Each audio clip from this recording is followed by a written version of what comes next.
E pronto, agradecer a todos aqueles que de alguma forma nos acompanham em direto, eh, para último episódio da nossa série de Human Power Talks, inspirado no livro de Gabriel Garcia Marques. Portanto, estamos a fazer aqui um paralelo entre aquilo que é, de alguma forma, a realidade e a história narrada por este escritor, também de uma pandemia que aconteceu no final do século XIX na Cartagena das Índias. Temos connosco o Dr. Bernardo Gomes, médico de saúde pública, a quem aproveito já para agradecer a disponibilidade. E basicamente estas conversas surgiram há cerca de um mês, com esta necessidade também de mantermos em operação a nossa atividade do Human Power Hub. De alguma forma temos um contacto com os nossos empreendedores sociais e, portanto, na altura estávamos a perspectivar o início do confinamento. Neste momento já estamos a encerrar o confinamento, é agora também tempo de agir, portanto é tempo de alguma forma de nos prepararmos para voltar à dita normalidade, e para isso inspiramos no livro de Gabriel Garcia Marques e no seu livro O Amor nos Tempos de Cólera, para perspectivar os novos desafios que se avizinham. Nesta quinta talk convidamos o médico Bernardo Gomes para partilhar a sua visão sobre os desafios atuais e pós-Covid relacionados com a temática da saúde. Bem, só falar um bocadinho sobre o nosso convidado, antes de mais agradecer a sua disponibilidade.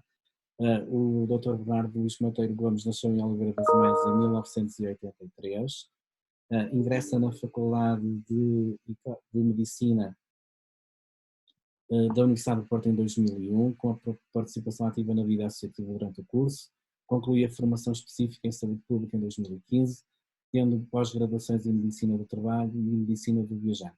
No currículo constam cursos na área da epidemiologia das doenças transmissíveis, estatística, assim como publicações com destaque para doenças infecciosas. Trabalha no agrupamento de centros de saúde entre Douro e Voga, e na área funcional da vigilância epidemiológica do Departamento de Saúde Pública da Administração Regional de Saúde do Norte. É docente convidado na Faculdade de Medicina da Universidade do Porto, atualmente trabalha na área da tuberculose prisional, é editor associado da Ata Médica Portuguesa a partir de janeiro de 2020, é casado e foi recentemente pai pela primeira vez em 2019. Bernardo, bem-vindo, muito obrigado pela disponibilidade. Como é que foram estes 2 meses na linha da frente? Não foram 2, foram muitos, foram muitos mais do que isso. Não, foram 2 meses preenchidos.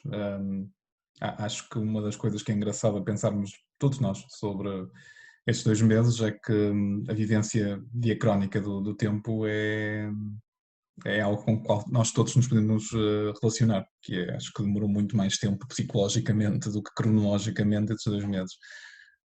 Tudo mudou. Na linha da frente, mesmo esclarecimento, eu estou na linha, estou na trincheira, mas estou protegido porque eu não estou na área da saúde pública, não estou no contacto direto com doentes, ainda que no dia, faz hoje 2 meses exatamente, faz hoje 2 meses que aterrei em Paços de Ferreira para o primeiro grande surto de Covid em Felgueiras do Lousado. Foi uma experiência e tanto. Eu acho que o período que nós vivemos teve várias fases. A primeira fase prende-se com alguma estupefação, que é em janeiro.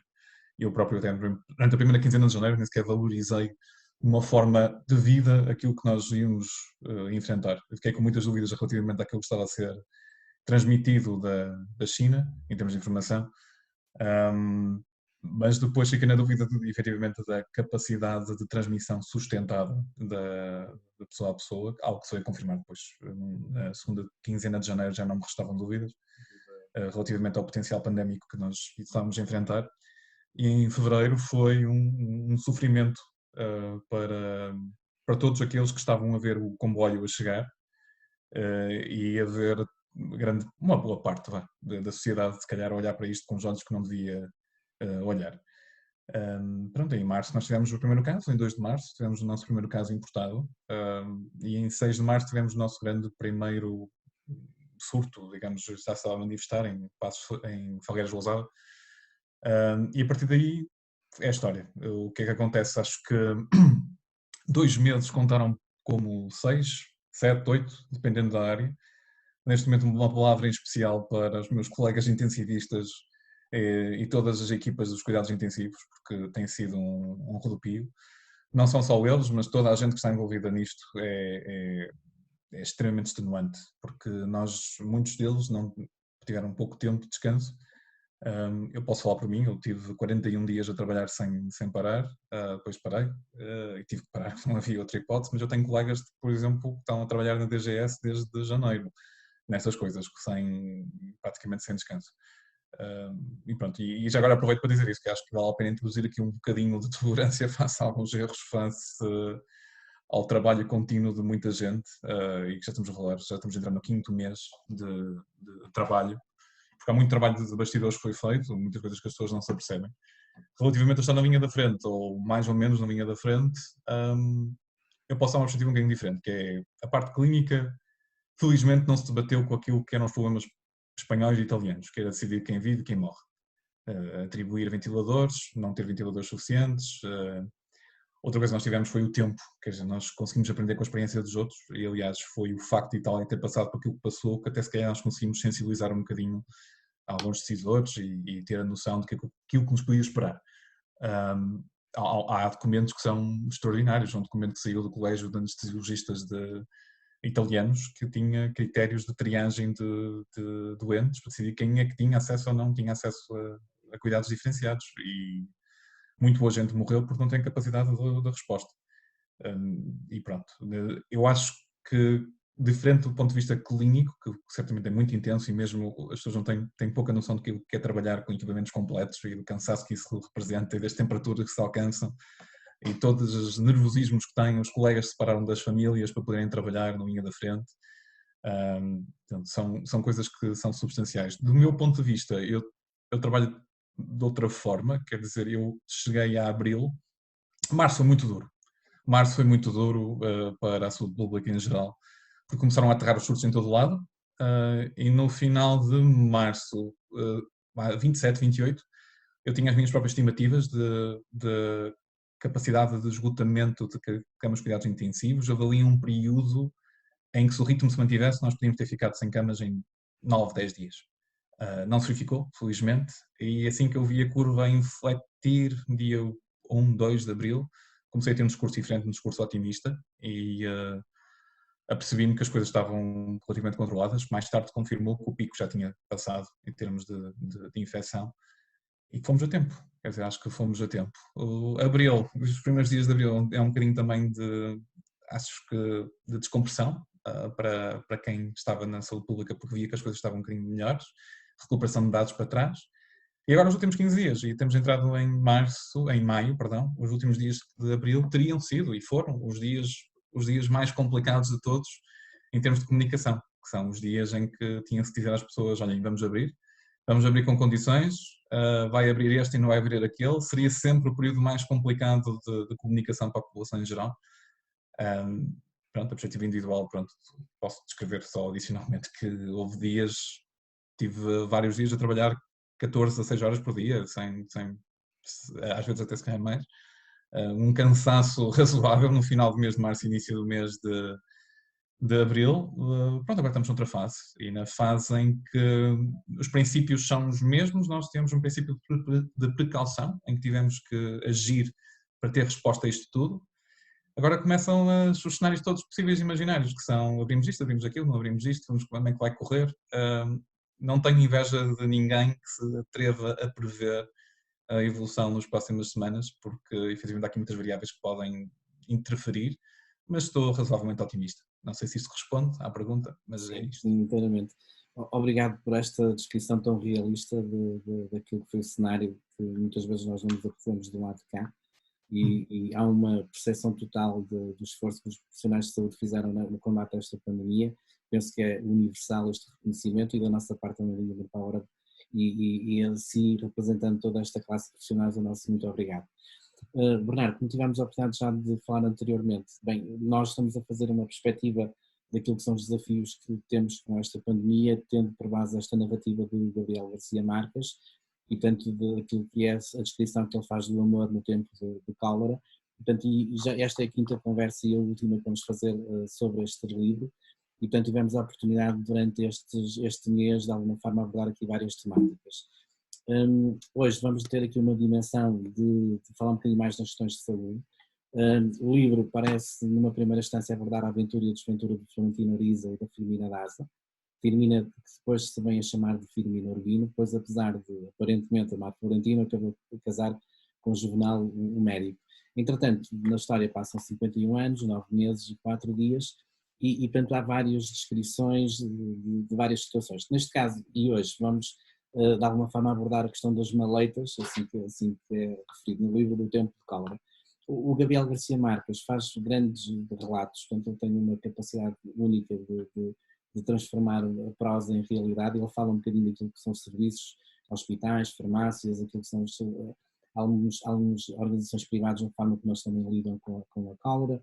Fala um bocadinho dos profissionais, aqui com a personagem Juvenal Urbino, que é o médico, que vai para a França aprender a tratar a cólera e que volta para a Colômbia para erradicar de vez a cólera desse território. Fala também um bocadinho dos cuidadores, dos enfermeiros, portanto fala também daquilo que são algumas doenças que são retratadas durante o livro, doenças infecciosas, algumas crónicas, também algumas doenças degenerativas. É o caso, por exemplo, da personagem da mãe do próprio Florentino, que no final de vida entra num processo já de alguma demência, e fala também de pacientes, portanto, sejam jovens ou adultos séniores, e da forma como eles vão reagindo durante este período. Bem, nesta conversa também pegamos em casos concretos, e o primeiro caso que gostaria de falar com o Bernardo era a questão mesmo, portanto, aquilo que é a descrição que há do tratamento do cólera. Portanto, ele foca muito na personagem do Juvenal Urbino, um jovem médico que regressa de França com conhecimento para finalmente conseguir erradicar uma doença que estava a labrar há muito tempo na Colômbia. Esta necessidade de irmos aprender fora, já falou um bocadinho na sua introdução, mas como é que podemos aumentar a eficácia do tratamento ao Covid agora nos próximos meses? Assim, eu acho há uma piada à evolução tão rápida de conhecimento que nós tivemos em tão pouco tempo. É uma das vantagens. Vamos voltar um bocadinho atrás e pensar que nos tempos do humor de cólera, o mundo estava ligado, mas não estava ligado à velocidade que está agora. Nós estamos muito mais ligados em termos físicos e em termos digitais do que estaríamos certamente nessa altura. Isso tem uma vantagem e tem uma desvantagem. A questão da vantagem é a questão da rápida troca de conhecimento e da rápida troca de experiências, que faz com que o mundo seja bastante mais rápido nesse sentido. A troca física de bens, serviços e pessoas, a passagem rápida de um lado para o outro, faz com que tudo que seja dinâmica de doenças infecciosas tenha uma velocidade muito superior. O que faz com que, mesmo até comparativamente àquilo que se passou com o SARS em 2002, nós tivemos uma propagação muito mais rápida do SARS-CoV-2 por causa disso. Mas voltando ao ponto do tratamento, é engraçado porque nós não conseguimos ainda ter uma terapêutica específica. Na prática, nós estamos a tentar fazer o melhor possível com aquilo que a evidência oferece. Já tem aparecido aí na comunicação social algumas promessas de tratamentos e de medicamentos milagrosos, mas nós temos que fazer ensaios randomizados para ter a certeza absoluta do que estamos a fazer. Dito isto, as coisas têm evoluído e antes de me focar, aliás, em vez de me focar num tratamento específico, mais vale a pena falar que, até mesmo do ponto de vista da etiopatogenia, da fisiopatologia, daquilo que são os processos de doença do Covid, há aqui coisas que ainda nós não compreendemos muito bem, porque há processos, nomeadamente, que interferem com a ligação das moléculas de oxigênio aos glóbulos vermelhos. Há processos aqui que também temos de protrombóticos que favorecem eventos vasculares que ainda não percebemos também muito bem. Sabíamos desde cedo que havia uma reação inflamatória descontrolada à infecção, o que causava também morte e mortalidade importante. Portanto, nesta altura nós estamos a aprender um pouco com a experiência de todos e com a partilha muito rápida da informação entre a comunidade científica. A partilha rápida, por vezes, também nos provoca alguns problemas, que é a promessa sempre da próxima droga milagrosa.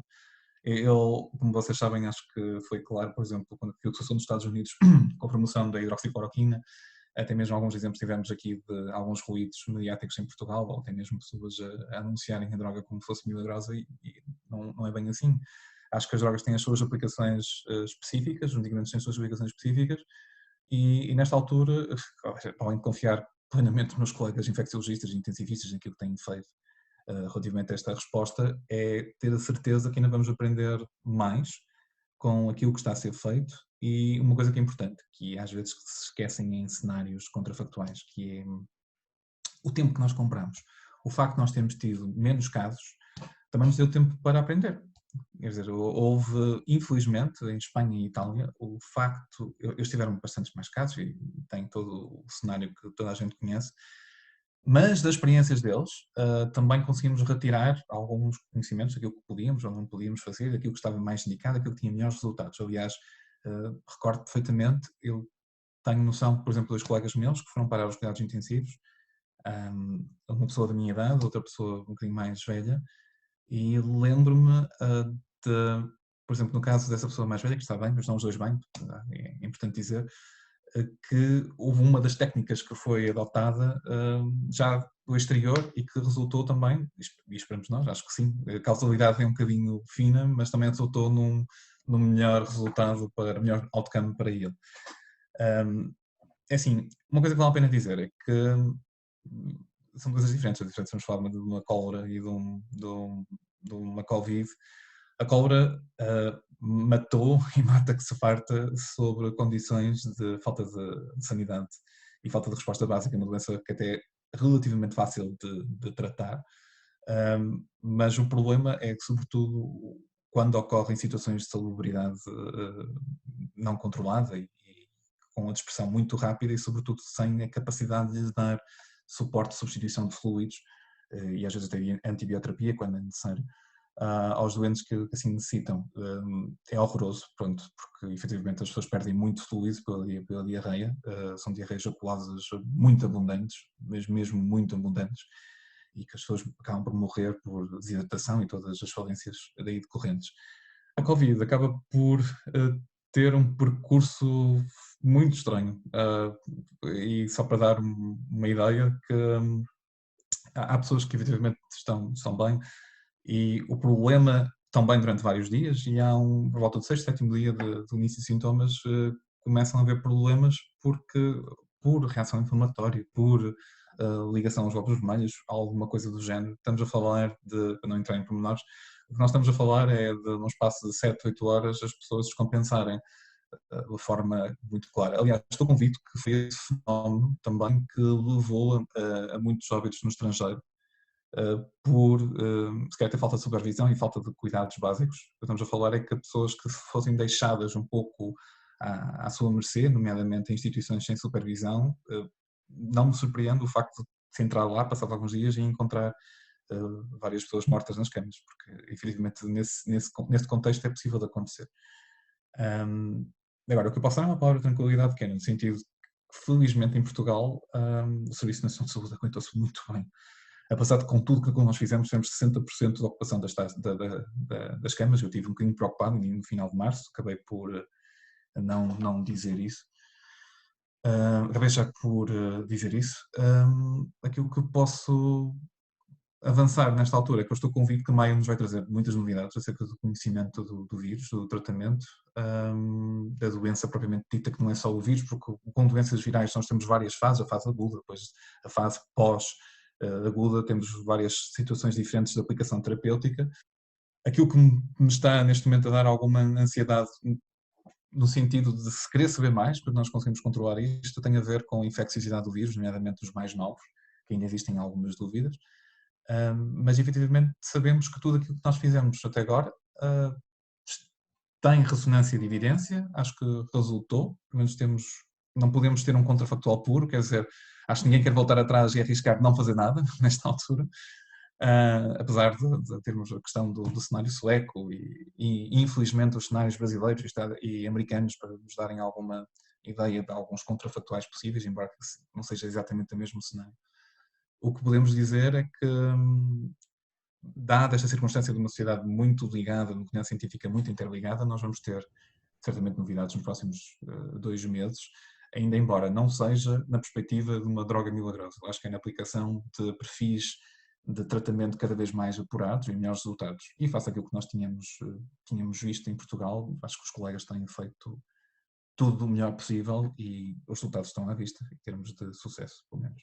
Muito bem, obrigado, Bernardo. Temos já uma questão da nossa audiência. Nós estamos com duas audiências hoje, os colegas que estão dentro do chat da sala Zoom e que basicamente são empreendedores sociais da nossa comunidade do Human Power Hub e também aqueles que nos acompanham nas redes sociais. A Isabel pergunta, já que abordou o tema, aqui em Portugal não conhecemos o perfil dos óbitos, se foram pessoas que estavam em UCI.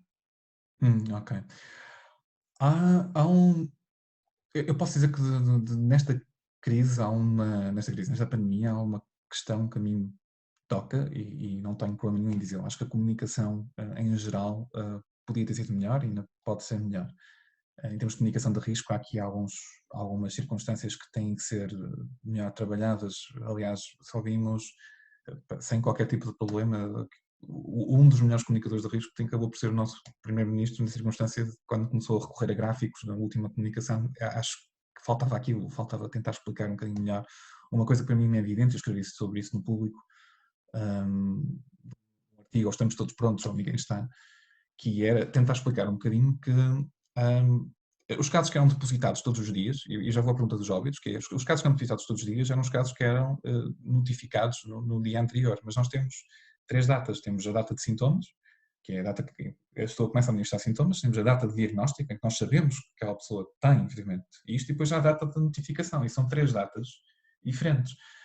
Nestas circunstâncias, para nós percebermos a dinâmica da infecção, precisávamos saber, e precisava de ser comunicado isso claramente, que era a data de sintomas que interessava. Aliás, no boletim da DGS, ou seja, percorrerem o boletim, tem lá os gráficos, e vê-se lá a data dos sintomas e percebe-se que o pico foi, efetivamente, no final de março, e quando houve aqueles ajustes todos de casos, com 1000 e tal casos, 1500 casos a certa altura, aquilo foi um paradoxo de recuperação, quer dizer, numa altura mais tranquila, numa altura em que os sistemas já não estavam tão subcarregados, conseguiu fazer a recuperação de coisas para trás e de repente parecia que nós estávamos a entrar no descontrole. Relativamente aos óbitos, e sendo direto, há uma coisa que se passa, que nós sabemos, que é esta doença mata muito mais gente mais velha, ok? Ainda que tenha riscos também para pessoas de outras idades. Nos mais novos, sobretudo, temos a percepção até agora, na evidência disponível, que é relativamente indolente. Ou seja, em geral, 80% das pessoas têm doença moderada ou até ligeira, e nós podemos descobrir mais pessoas que nem sequer sintomas tiveram.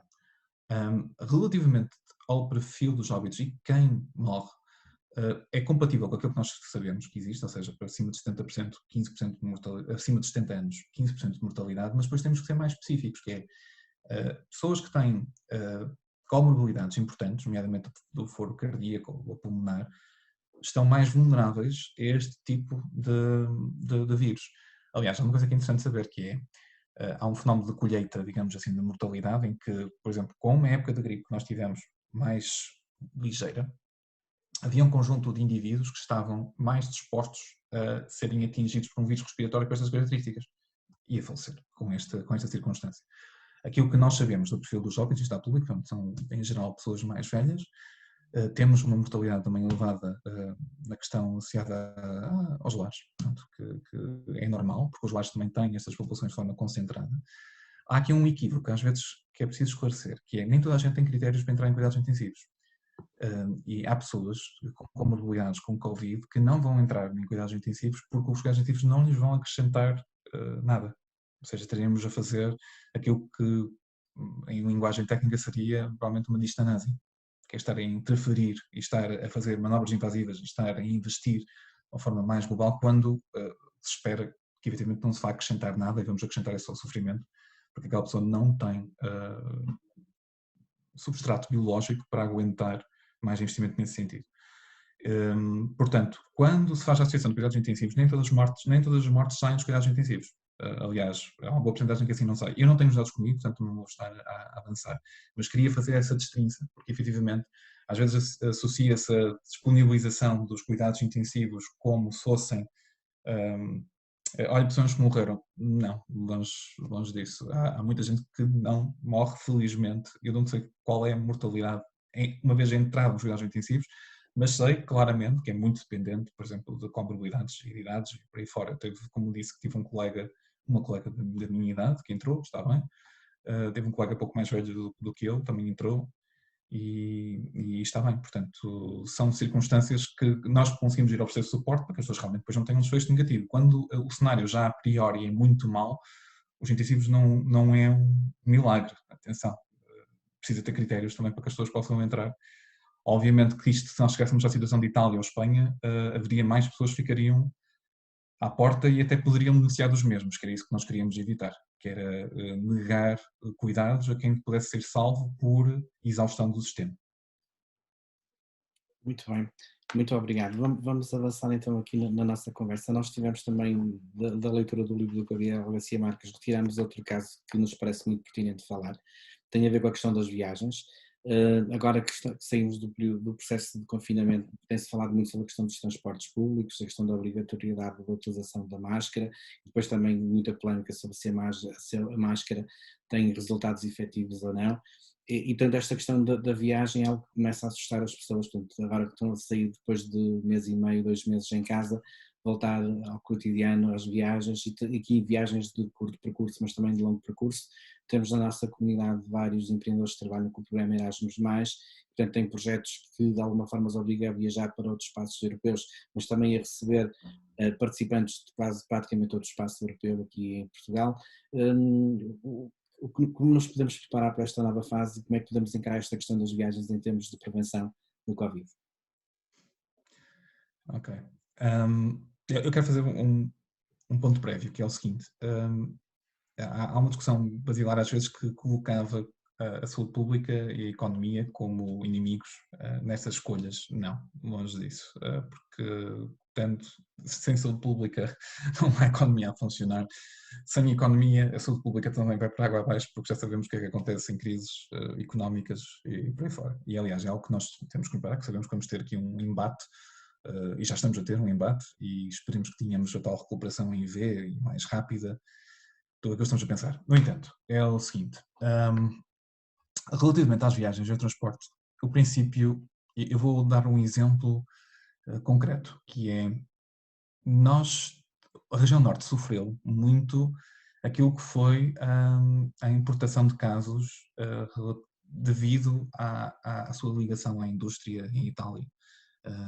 E não só, também apanhamos algumas importações por exemplo, de países como a Suíça, por causa das estâncias de ski, apanhamos também importação de situações de indivíduos que foram ter turismo, cruzeiro e por aí fora. Eu posso dizer que, falando de vários estilos de viagem, estamos a falar da viagem internacional, as viagens de longo curso claramente vão ser prejudicadas com isto. E uma coisa que me está a preocupar nesta altura também há uma certa racionalidade nas escolhas que se fazem, que é, nós não podemos pedir uma companhia aérea para estar a viajar com prejuízo.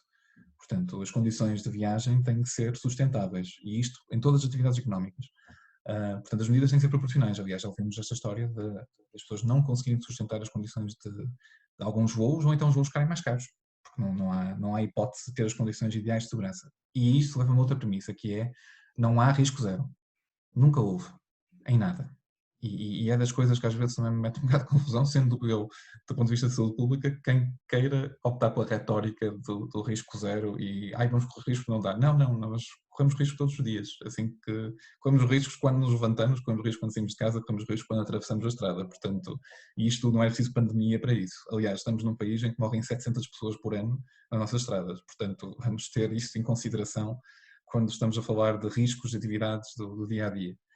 Uma coisa que quebrou muito foi a sinistralidade rodoviária. Curiosamente e expectavelmente, muito menos gente ia morrer nas estradas e pronto, pelo menos mais um benefício, pelo menos no meio desta confusão. Relativamente à viagem do dia a dia e as opções que nós podemos fazer, e os transportes públicos e os transportes individuais, assim, nós temos um defeito como povo. Aliás, há alguns defeitos que nos ajudaram, que a questão do uso muito do transporte individual foi capaz de nos safar das grandes interações dos transportes públicos que nós estamos necessitados em algumas áreas do país, aliás, de forma geral. Aquilo que me parece que é evidente é que as pessoas têm que se deslocar para viver, para trabalhar. E isso nós não podemos fugir disso. Temos que criar regras de gestão de risco. A questão do uso da máscara em transportes públicos, em supermercados, em espaços fechados, genericamente, é uma ótima opção. Quer dizer, é aquilo que nós temos que usar para nos defender e defender coletivamente da dispersão rápida. Algo que eu recordo de situações concretas de surtos, mesmo já com Covid.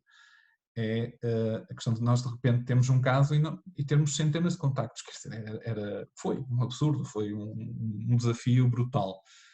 que tivemos pela frente. Alguns desses casos foram públicos até, portanto não tenho problema nenhum em falar disso. Relativamente às atividades económicas, às empresas e mesmo opções de interfaces com o estrangeiro, é uma questão de tempo que as coisas sejam retomadas. Eu até estava a pensar para nós, em termos de calendário, julho e agosto eram meses importantíssimos para a nossa economia em termos de turismo e nós tínhamos que criar condições também para ter alguma segurança nesse sentido. Eu creio que as viagens de médio curso, digamos, aéreas, vão ser retomadas com mais alguma facilidade que nós estamos a esperar, por uma questão de necessidade. Isso não me parece que seja viável. No dia a dia, aquilo que me parece também que está a acontecer, e aliás, vai acontecer, eu era um crítico feroz disso, que é na administração pública e em outras atividades, como é que as pessoas não optavam mais por circunstâncias em que o teletrabalho e as reuniões à distância eram possíveis. Quer dizer, nós conseguimos formatar no sentido de evitar essas deslocações. E em termos económicos faz todo sentido. Em termos de controle de contágio faz todo sentido também. Portanto, nós vamos ter que fazer isso, vamos ter que transformar algumas atividades presenciais em atividades à distância, sobretudo aquilo que eram reuniões e coisas que nós podemos estar a falar com o devido distanciamento. Isso parece-me evidente. Relativamente ao transporte propriamente dito, pronto, o transporte público vai ser um fator de risco, claro, mas pode ser mitigado, pode ser gerido pela questão do uso da máscara. Aquilo que me preocupa mais, e só duas achegas, é nas viagens para o exterior, é a sustentabilidade das viagens para o exterior e das viagens aéreas em moldes que sejam sustentáveis do ponto de vista económico. Porque se nós precisamos fazer, aliás, a nossa indústria precisa de fazer os seus contactos, precisa de fazer as suas ligações, e uma das coisas que eu tenho, sim, pode funcionar a nosso favor da questão do incentivo de produção interna, mas nós vamos estar sempre dependentes de outros mercados e precisa vender para fora. Nós somos um país exportador, aliás, nós tentamos lutar por isso. Portanto, nós temos também que lutar um bocadinho no sentido de não ceder à retórica do risco zero, mas apelar à questão da gestão do risco, para que seja possível continuarmos a viver. E esse era o comentário que eu teria a fazer. Só um aspecto, que já agora falo do ponto de vista das viagens e do turismo, que é, acho que é uma oportunidade única para fazer aqui um reforço ao turismo em Portugal, dentro de portas, ou de proximidade. Eu sou um forte defensor disso, que já há 10 anos faço férias em Portugal. Acho que há muitas oportunidades cá que nós não aproveitamos. E se nós conseguimos optar por isso e reduzir as locações para o exterior, há aqui uma questão que vale a pena tocar, que é, todos nós somos vetores, possíveis vetores de Covid, e fazendo viagens para locais, sobretudo onde não há essa tranquilidade relativamente à gestão do Covid, podemos estar a importar essa doença. Para além de não queremos ficar doentes, também facilitamos o controle, porque todas as dinâmicas de indivíduos para sítios de áreas endémicas ou áreas de exposição com risco agressivo representam um problema para todos nós. Mas, mais uma vez, não existe risco zero e há situações, em termos de economia e em termos de trocas que nós temos que nos expor. Portanto, eu não sei se era isso que... Sim. Aqui, além da questão da viagem, tem a questão do acolhimento de atividades em que tenhamos que receber colegas de outros países. Por exemplo, na nossa programação normal temos previstos alguns intercâmbios e alguns seminários internacionais em que vamos, de alguma forma, ter que, ao abrigo do programa Erasmus+, receber cerca de 35 jovens de 7 ou 8 países europeus. É aconselhável recuperarmos esse tipo de ações em que há intercâmbios, em que há, de alguma forma, o trabalho em sala de formação e em que, de alguma forma, eles viajam de diferentes destinos europeus. O próprio programa Erasmus+ está com alguma dificuldade em ter linhas claras sobre os projetos de mobilidade devem ser renovados ou não. E temos algumas organizações da nossa comunidade que trabalham diretamente com esse tipo de projetos. Ainda por exemplo, ontem falava com o diretor da Pousada de Juventude de Braga, ele diz que tem reservas para junho e julho de vários eventos Erasmus+, que têm esta mobilidade, tem portanto cerca de 30 jovens ou 30 profissionais que vêm para Portugal e estarão em Braga durante cerca de uma semana. Qual é que é a sua visão sobre isto? Isto acarreta risco real ou deve ser feito? Ora bem, o risco, não é? Isso não vamos estar a dizer que não existe. Agora, eu acho que o risco pode ser gerido. Eu creio que muita gente está à espera para ver como é que vamos correr, como é que vai correr bem. em termos de, não só em Portugal, mas em termos de outros países. Por exemplo, eu vou dar só um exemplo. A Grécia safou-se melhor do que Portugal no controle da Covid, porque teve a coragem de fazer uma coisa que eu próprio sou muito resistente e muito conservador à limitação das viagens. À questão de fechar aeroportos e de fechar voos. Em termos de literatura, de controle de doenças infecciosas, isto é algo que não se faz. Quer dizer, não se deve fazer. Pode até ser prejudicial para o próprio controle. Agora, a Grécia fez algo que efetivamente funcionou. Que foi dizer, olha, a malta que vem de Espanha, da zona de Espanha, à volta de Madrid, e a malta do norte de Itália, não entra. Ou se entra, fica 14 dias em quarentena. Portanto, foi a opção deles. Para essa situação, agora, e até nos próximos semanas, estamos a falar de circunstâncias diferentes. Eu creio que essa gestão de risco vai ter que ser feita caso a caso, porque não podemos estar a dizer que é igual a um indivíduo vir da Nova Zelândia, não é um país europeu, mas pronto, a Nova Zelândia, em que foram um dos melhores países mundiais a lidar com isto, em que não há praticamente risco, do que vir do norte de Itália. Não é a mesma coisa. E assim, há formas de podermos controlar isto, no sentido de pedirmos que as pessoas façam um período de isolamento prévio a virem, para fazer a viagem. Ou seja, controlarem os seus riscos, confiando que isso é possível. Agora, todos os eventos de agregação, ainda por cima internacionais, de múltiplos eventos, vão estar sempre sobre uma avaliação de risco que não os favorece. E, aliás, há outra questão, pelo menos durante as próximas semanas. E outra questão é a própria sustentabilidade das viagens. Quer dizer, nós ficamos sem saber muito bem como é que é possível proceder ao deslocamento, à deslocação, perdão, destes indivíduos de um lado para o outro. Sabemos que as companhias aéreas estão funcionando, sabemos com os preços dos bilhetes, etc. Portanto, eu creio que nessa situação em concreto eu diria para contar com o pior, ou seja, para contar que não seja possível fazer isso. Agora, eu creio que toda a gente também está um bocadinho na expectativa para ver como é que evoluem as curvas epidémicas internacionais. E creio que se me fosse pedido para fazer uma decisão desse género, eu iria procrastinar um pouco, ou seja, esperar 2 semanas, 3 semanas, para depois me pronunciar com mais propriedade e sempre avaliação caso a caso. Porque mesmo para nós, e depois depende, que se é um evento que depender muito do interface do conjunto, agora nesta altura nós estaríamos a violar que são as indicações, que são grupos de mais de 10 pessoas, supostamente nós não devemos os favorecer. Portanto, temos também de pensar se as atividades fazem sentido e são viáveis, porque não só a questão do controle da doença infecciosa, não só o controle da viabilidade da deslocação, que nós não sabemos, e a terceira componente é o componente próprio psicológico do medo, dos próprios participantes, dos próprios organizadores e das próprias instituições que acolhem estes indivíduos. Se o medo estiver ainda em cima da mesa e se as coisas não estiverem propriamente pavimentadas, a própria atividade sai severamente prejudicada. Muito bem, obrigado, Bernardo. Nós, entretanto, ao longo desta conversa, abrimos também uma sondagem para os colegas que estão a participar na nossa sala Zoom.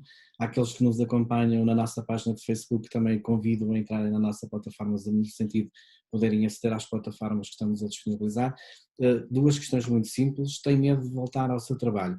100% das pessoas que responderam disseram que não. Portanto, há um encarar positivo nesta necessidade de voltar ao trabalho, voltar à sua questão, e já vamos falar um bocadinho sobre esta questão de medicina de trabalho.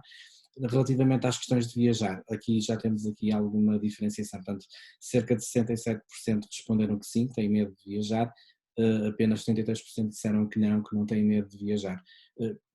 Percebe este receio, esta questão, porque é que não têm medo de ir trabalhar, mas têm medo de viajar? Nós tememos sempre mais o desconhecido e as variáveis que não dominamos tão bem. Quer dizer, quando nós saímos do nosso país, eu imagino que viajar, temos a falar de viajar para fora. Creio que é esta a premissa. Eu, por exemplo, eu estou ansioso para viajar dentro de Portugal. Quero mesmo sair o mais rápido possível. Mas, efetivamente, enquanto isto ainda estava com uma fase de curva epidémica não controlada, obviamente que não fazia sentido nenhum, não é? Até porque depois cada um de nós pensa sempre na capacidade ou na potencialidade de nós infectarmos uma pessoa que nos é querida, que seja fator de risco, que tenha um perfil de risco, que seja mais velha, que seja de uma doença cardíaca ou pulmonar, que lhes provoque alguma suscetibilidade. Eu creio que trabalhar é uma necessidade. Nós queremos todos retomar a quase normalidade, eu digo quase normalidade, porque isto não vai ser, nunca mais vamos voltar à vida prévia, naqueles moldes, o tempo já não é aquele, vai ser outro, vai ser diferente, não estou a dizer que seja pior, vamos descobrir algumas coisas que são melhores até. Mas no local de trabalho é possível, pelo conhecimento e pelo estabelecimento de procedimentos do local de trabalho, é possível nós gerirmos o risco de uma forma muito melhor do que nos armarmos, entre aspas, em turistas e irmos para um lado qualquer em que estamos sujeitos a muita coisa que não conseguimos controlar. Por exemplo, no local de trabalho é que é possível nós estabelecermos uma gestão de risco mais eficiente. Já agora uma chamada de atenção. De toda a experiência que eu tive disto em instituições que têm controles de risco fenomenais, muito bons, e com malta a usar equipamentos de proteção individual e saber o que está a fazer, tenham muita atenção às refeições nos locais de trabalho. Porque sistematicamente foi aquilo que me que deu cabo da cabeça nos últimos 2 meses, foi as pessoas fazerem tudo bem, fazerem tudo certo, sem relativamente gestão de risco, mas depois irem comer todos juntos, sem qualquer tipo de cautela, e muitos desses casos não resultaram em nada, foram sustos, porque um indivíduo teve febre e enquanto não tínhamos um teste negativo estávamos ali a ver o que é que será que vamos ter que pôr esta gente toda de quarentena. Portanto, eu pedia que tivessem os devidos cuidados nas refeições, ok? Tivessem turnos separados, que evitassem comer todos juntos, mantivessem alguma distância, porque tem sido sistematicamente o calcanhar daqueles de muitos planos de contingência, e até de instituições que são muito boas a gerir o risco, mas depois chega à parte social e pum, lá vai tudo por água abaixo. Portanto, é assim, relativamente ao trabalho, sim, acho que compreendo perfeitamente as pessoas que querem trabalhar, querem produzir, querem fazer, até mesmo querem sentir alguma normalidade e sair de casa, porque isto tudo custa imenso. Relativamente às viagens, eu acho que vai ser normal as pessoas não quererem viajar. E até acho prudente não fazer viagens necessárias para o estrangeiro, desconhecendo as variáveis que nos estão em jogo. Eu aconselho isso logo no início de março, final de fevereiro, estava a dizer a colegas, por favor, para não fazerem viagens, nomeadamente para sítios que possam fechar fronteiras. É que nem sequer é pela doença, estou a ficarem presos. Nós tivemos seis portugueses que ficaram fechados no Irão à espera que alguém os fosse buscar, porque de repente não havia voos. Portanto, isto são coisas que são importantes e preciso ter isso em consideração. Mais uma vez, é uma oportunidade para viajar cá dentro e para ter a oportunidade para viajar cá dentro e, aliás, até acho que já há alguma indicação de que é possível que nós colhamos algum benefício de termos sido dos países que conseguiu controlar de uma forma eficiente ou efetiva isto, porque se nós tivermos demonstração que não temos transmissão sustentada e que temos até algum controle dentro de portas, é possível que nós sejamos beneficiados como um dos principais destinos turísticos a ser procurado pela questão da segurança. Aliás, já somos os países mais seguros do mundo, em todos os rankings. Mas se tivermos efetivamente o controle da doença de uma forma sustentada, temos aí uma capacidade de atração de turismo na recuperação destas circunstâncias. Muito bem. Tenho mais uma última questão para terminarmos esta questão do caso das viagens. Tem a ver com a sustentabilidade exatamente do turismo e dos serviços que estão afetos a estas questões. Já há pouquinho víamos uma manifestação em Braga de proprietários de restaurantes, portanto, que estão numa situação de extrema dificuldade, portanto, e há todas aquelas situações que falava há um bocadinho, o facto de nós termos esta cultura portuguesa de irmos almoçar e jantar em grupo, portanto, termos aqui uma cultura de partilha de informação durante a refeição, portanto, mesmo também em situações familiares, e a própria questão das unidades hoteleiras e de todas as organizações ligadas ao turismo. Como é que vamos de alguma forma não viajar e não deixar que este setor possa entrar em ruptura total? Muito bem. Para já desde já, uma declaração de conflito de interesses, eu sou sócio de estabelecimentos de restauração na cidade do Porto, portanto também tenho o meu interesse nessa área e fica já declarado o conflito de interesse. Nós estamos, por exemplo, neste momento a pensar em como é que vamos abrir, em que circunstâncias e sobretudo faça uma procura. Aqui há faça uma procura que está claramente prejudicada. Coisas que quero dizer relativamente a isso. Pronto, é factual que nós vamos passar um mau bocado. Relativamente à parte do turismo, hotéis, restaurantes, certamente vamos passar por um mau bocado. Agora, há possibilidades que nós devemos explorar. Esta que é o que eu disse inicialmente, que é a questão de sermos um polo seguro, em termos de país. Ou se não for em termos de país, espero que seja coletivo, mas espero que nós tenhamos regiões turísticas que conseguimos manter uma atração do estrangeiro com o nosso perfil de segurança. é só pelo menos dar um rasgo de otimismo. Agora é assim, vamos pensar, por exemplo, em restaurantes que dependem muito de grandes grupos e de grandes concentrações para o negócio ser sustentável. Essas pessoas, esses negócios vão passar mal, porque nós não vamos ter uma cultura de agregação aliás, nós não vamos ter condições para permitir que grandes grupos de pessoas estejam fechadas, em locais fechados, perdão. Não vamos ter essas condições. Portanto, modelos de negócio assentes nesse tipo de concentração vão ficar prejudicados. E isso não são só os restaurantes, estamos a falar, eu principalmente dou o exemplo dos bares, das discotecas, até mesmo dos eventos de massa. Estamos a falar dos eventos de massa de muita gente junta, esses eventos não vão ser permitidos tão cedo. Nós não podemos correr o risco de termos aquilo que aconteceu com o Atalanta Valência, ou com um jogo em França, neste momento não me recordo, em que nós pensamos que foi um dos jogos que potenciou a dispersão de muita gente. Mas voltando à questão dos restaurantes, é assim, eu vi qualquer coisa que em Braga se começarem a fazer as coisas ao ar livre, ou qualquer coisa nesse sentido. Era uma das questões, aliás, uma das iniciativas, medidas que a Câmara Municipal tomou foi de facilitar tanto o alargamento das mesas para o espaço exterior, no sentido de não estarem confinados no mesmo espaço tanta gente. Muito bem pensado, porque é assim, se nós conseguimos transferir tudo que for possível de ambientes fechados para ambientes abertos, obviamente estamos condicionados ao tempo, as condições meteorológicas e por aí fora, nós conseguimos gerir o risco de outra maneira, e isto é evidente. Aliás, os casos de restaurantes, há um caso de restaurante na Coreia do Sul, salvo erro, é um dos casos que foi descrito na literatura, aliás tem esse caso comigo, eu tinha que procurar, mas, por exemplo, um fator que despoletou a infecção do restaurante foi o ar-condicionado. O ar-condicionado e toda a questão de correntes artificiais são situações que potenciam a infecção dentro dos espaços fechados. Nós, se tivermos uma separação entre as mesas e tivermos alguns cuidados, pronto, eu acho que vai ser natural que os empregados usem máscara, que haja um devido cuidado para não trocar tantos elementos, etc. Mas a nossa cultura clássica de restauração vai sofrer um bocadinho com isto. E volto a dizer, modelos de negócio que sejam assentes em grandes volumes, em grandes quantidades de pessoas no mesmo espaço, vão sofrer mais. De restauração mais exclusiva, digamos assim, ou para grupos mais pequenos, eu acho que a retoma vai ser um bocadinho mais rápida daquilo que estamos a pensar, porque se tudo correr bem, rapidamente as coisas retomam à sua normalidade. Há aqui outra questão, que é os custos acrescidos em todas as áreas económicas pela questão dos equipamentos de proteção individual e cautelas. Pronto, a própria sustentabilidade de alguns negócios vai estar mesmo prejudicada por isso, e nós temos que ter isto em atenção, e eu defendo publicamente isto, que é, tem que haver um balanço entre as medidas de saúde pública e a questão da sustentabilidade económica, porque são as atividades, pode ser tudo perfeito em termos de gestão de risco, mas depois as atividades não têm capacidade de abrir. E, portanto, o que é que eu posso dizer? Não vai ser um ano mau, agora tentemos todos fazer com que seja o menos mau possível, por questão até de uma gestão de risco precoce, ou seja, tentar fazer com que isto não descompense, tentar fazer com que nós tenhamos efetivamente a questão de transmissão de Covid controlada, até podermos ser atrativos ou minimamente atrativos em julho e agosto.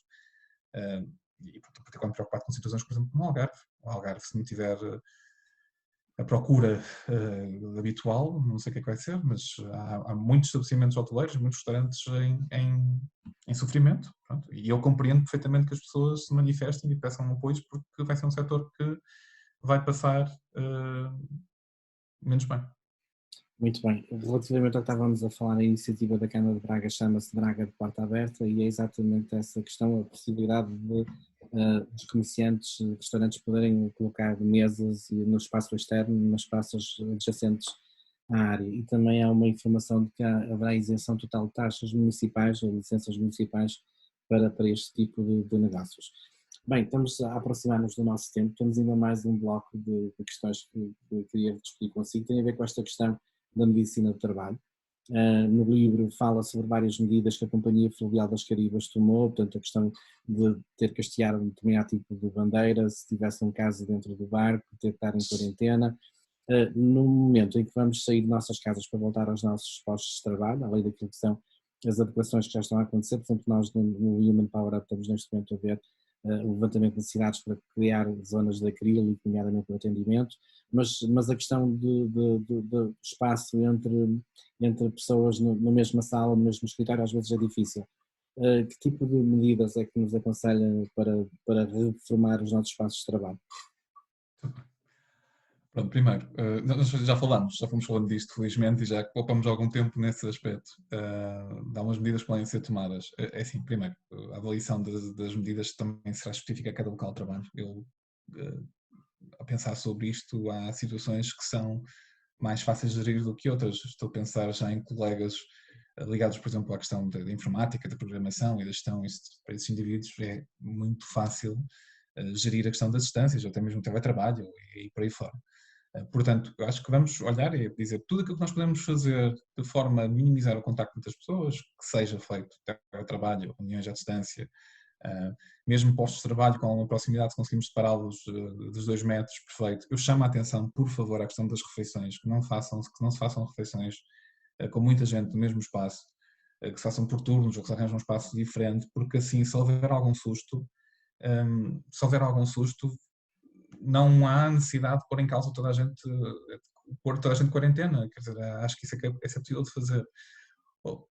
Os princípios são iguais noutras circunstâncias, que é nós irmos ao supermercado ou irmos a um espaço com muita gente, usa-se máscara. Usa-se máscara. Não é preciso estarmos a arriscar nesse aspecto. Agora, muita atenção também aos exageros, que é, se nós formos muito por cima, quer dizer, nós estamos a gastar todo um conjunto de dinheiro e ser ineficientes com isso. Portanto, eu creio que a medicina do trabalho vai ter muito trabalho, passo a redundância, na questão da adaptação de algumas circunstâncias, mas eu estou a pensar em fábricas com muita gente, em que eu trabalho muitas vezes a proximidade de postos em cadeia, em série de montagem e por aí fora, que aí não vai haver alternativa a não ser a pôr as pessoas com máscara e a trabalharem a mesma a menos de 2 metros uma das outras, porque é assim que a linha de montagem está desenhada, sob o risco da própria sustentabilidade de algumas empresas de ser posta em causa. Portanto, máscaras em locais fechados é o que posso dizer. Atendimentos aos públicos, pôr barreiras físicas, a questão do acrílico, pedir às pessoas. Vou dar outro exemplo. Um plano de contingência que também estava perfeitamente montado, estava tudo muito, muito bem. Não correu mal, mas houve um susto que nós apanhámos sempre com os fornecedores. Que os fornecedores interagem com a instituição em causa e foi detectada uma situação em que os fornecedores não estavam a cumprir com as regras de segurança, nomeadamente o uso de máscara no contacto com a pessoa que recebia os materiais. Portanto, este tipo de coisas é relativamente fácil. E eu, para ser franco, se houver uma certa dose de pragmatismo na abordagem destas coisas, nós conseguimos minimizar os riscos. Mas, mais uma vez, volto a dizer, não vamos andar todos com fatos espaciais para o risco ser zero. Isso é insustentável. Não dá. Portanto, as coisas têm que ser adaptadas às circunstâncias de cada empresa e de cada atividade. É óbvio que todas as atividades que dependem de proximidade e de convívio saem sempre um bocadinho mais prejudicadas e a gestão de risco tem que ser feita com um olhar mais atento. Isso quer ter mais equipamento. Eu vou dar um exemplo. Os dentistas. Os dentistas é a atividade que a mim sempre me preocupou mais porque, por exemplo, a sustentabilidade dos pequenos consultórios, com quantidade de pequenos de percepção de equipamento que têm que comprar, está posta em causa. Ou o ticket, o preço diário de consulta aumenta muito. Ou então é uma atividade que está claramente sob cheque nesta altura. E, portanto, os grandes grupos acabam por ter a vantagem relativamente ao pequeno consultório. E isto é uma regra da vida, que a hiperregulação prejudica os mais pequenos. Porque os mais pequenos não vão ter capacidade de aguentar todas as condições que são descritas para a sustentabilidade. Portanto, mais uma vez, apelo a que haja um certo pragmatismo e a gestão de risco dentro do possível. Porque é pior, certamente, fechar uma atividade do que ter um risco controlado dentro daquilo que são as orientações e dentro daquilo que se possa fazer. Muito bem, Bernardo, obrigado. Temos mais uma questão do nosso chat interno. A Isabel pergunta, comentou que a comunicação da pandemia podia ter sido mais bem trabalhada. Destaque como ponto forte portanto, o discurso do Primeiro-Ministro, sobretudo, tom de cautela, mas faltam esclarecimentos, um pouco mais de transparência e alguma esperança. O seu otimismo razoável soa muito bem à Isabel, no entanto ela tem uma pergunta. Como os profissionais de comunicação podem ajudar os médicos a falar dos riscos?